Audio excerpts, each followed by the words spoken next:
اگر اقبال کی شاعری کے موضوعات کا جائزہ لیا جائے تو ابتدائی شاعری پر وطن سے محبت عروج پر نظر آتی ہے۔ اس لیے ہندوستانی بچوں کا گیت، نیاش حوالہ، تصویر درد وہ نظمیں ہیں جن میں وطن سے محبت کے جذبات غالب نظر آتے ہیں۔ سارے جہاں سے بڑھ کر ہے ہندوستان ہمارا، ہم ہیں بلبلیں اس کی، یہ ہے گلستان ہمارا۔ مذہب نہیں سکھاتا آپس میں بیر رکھنا، ہندی ہیں ہم، وطن ہے ہندوستان ہمارا۔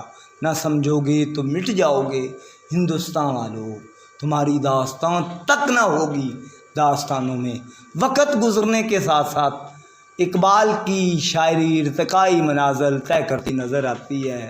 اب اقبال کی شاعری میں امت مسلمہ کی تہذیب پوری طرح جلوہ گر ہے۔ اقبال فرماتے ہیں، کھیرا نہ کر سکا مجھے جلوہ دانش افرنگ، سرما ہے میری آنکھ کا خاک مدینہ و نجف۔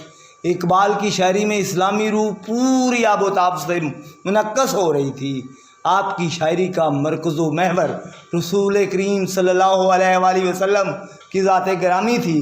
اسی لیے تو اقبال فرماتے ہیں، ہو نہ یہ پھول تو بلبل کا ترنم نہ ہو، چمن دہر میں کلیوں کا تبسم بھی نہ ہو، کہ محمد سے وفا تو نے تو ہم تیرے ہیں، یہ جہاں چیز ہے کیا لوح و قلم تیرے ہیں۔ اقبال جس نے وطن سے محبت اور ہندوستان سے والہانہ لگاؤ سے اپنی شاعری کا سفر شروع کیا تھا، اب ملت اسلامیہ کا وہ تصور دینے والا شاعر بن گیا جس کا مقصد اخوت اسلامی اور امت مسلمہ کا اتحاد تھا۔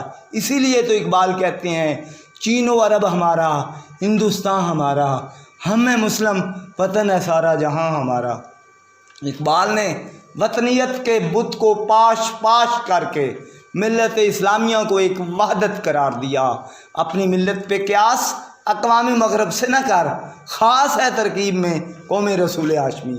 اقبال اخوت کا داعی نظر آتا ہے، یہی مقصود فطرت ہے، یہی رمز مسلمانی، اخوت کی جہانگیری، محبت کی فراوانی۔ اگر اقبال کے افکار پر نگاہ ڈالی جائے تو بلا شبہ اقبال کی فکر نتشے، فٹشے، برگساں، آرنلڈ، جان ملٹن اور گویٹے کے افکار سے اخذ ہے، لیکن اقبال کے فکر کی بنیاد قرآن مجید اور سنت رسول کے علاوہ مسلم صوفیاء کے افکار پر رکھی گئی ہے۔ اسی لیے تو اقبال کہتے ہیں، اسی کشمکش میں گزری میری زندگی کی راتیں، کبھی سوز و ساز رومی، کبھی پیچ و تاب رابضی۔ یہ وہ دور تھا جب بر صغیر میں غلامی کے کھٹا ٹوپ اندھیرے چھائے ہوئے تھے۔ یہی وجہ ہے کہ اقبال نے ہندوستانی سیاست میں نہ صرف حصہ لیا بلکہ اہم کردار ادا کیا۔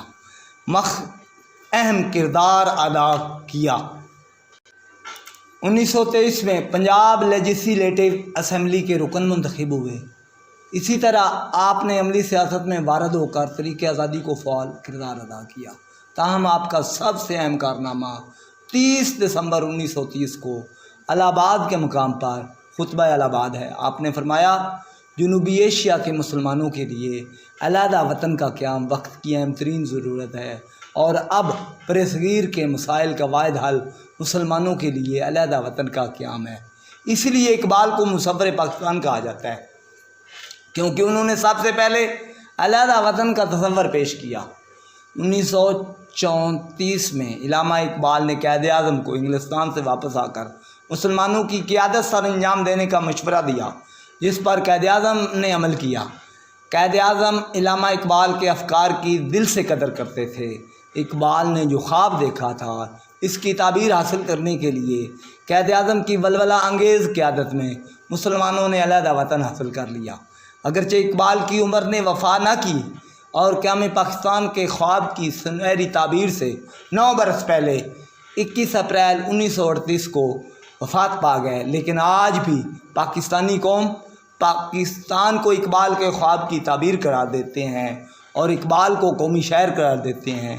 آپ کو بادشاہی مسجد کے پہلو میں دفن کیا گیا، جہاں باقاعدہ ایک مزار بنایا گیا، جہاں پاک فوج کے چاقو چوبند دستے سلامی پیش کرتے ہیں۔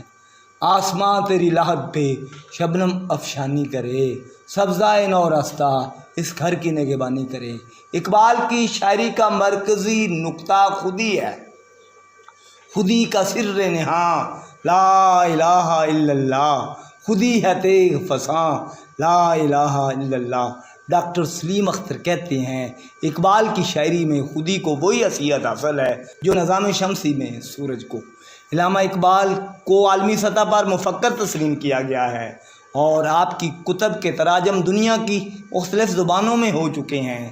ایران، جرمنی، برطانیہ، فرانس میں اقبال کے افکار و حیات پر تحقیقی کام ہو رہا ہے۔ علامہ اقبال کی حیثیت ایک عالمی دبستان کی سی ہے۔ اقبالیات کو بطور علیحدہ مضمون کے شہرت حاصل ہو چکی ہے۔ والسلام، ڈاکٹر مظہر اقبال۔